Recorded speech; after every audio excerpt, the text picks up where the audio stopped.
information. Our health and social care correspondent Victoria McDonald has been speaking exclusively to Karlysle's parents, and she has this report. This is the last video Karlysle Bryan's family has of him, taken just months before he died. He was only 14. To say his family is heartbroken is, quite frankly, an understatement.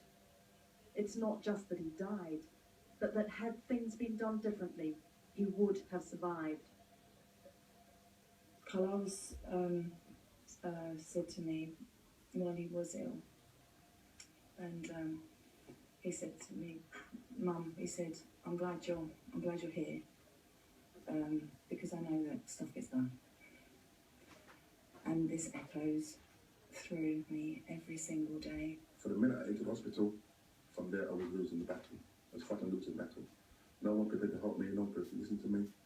And I begged them, and they could see my son was in trouble, and they ignored all that. So from the beginning, from the very, very beginning, it was completely mess. Whips Cross Hospital in East London, part of Bart's NHS trust. This is where Mr. Bryan brought his son with a letter from the GP on October the 20th.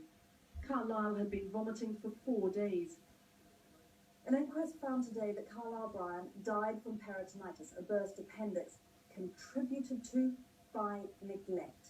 The coroner said there was a gross failure to provide basic medical attention. She said that if a full assessment and proper observations had been made, that on the balance of probability, he would have been sent to a surgical team before his appendix burst, and that he would have survived. There is a long list of failings. A failure to properly record basic observations, heart rate, blood pressure and temperature, and to repeat them. There was a failure to further test an abnormal urine sample, and a failure to react to red flags, green vomit and soiling. The staff nurse wrote it all on a single sheet of paper that has since disappeared. Notes couldn't be found in the computer system. It wasn't even clear if a reading of 131 was heart rate or blood pressure. Either way, there were warning signs. Karlysle was sent home with rehydration fluid. He collapsed in the early hours of the following morning. When I just saw him just like laying there, if I could just change places with him, just spare him, save me, you know, just can't manage being without him. All because they didn't do the damn tests that they should have done. Why? The hospital's interim medical director declined to speak to Channel 4 News today, but earlier in the court he had turned to the family, 364 days after Karlysle died, and apologised for all the hurt and pain and suffering. Do you think an apology should have come a bit sooner? I think so. We should have had an apology a long time ago.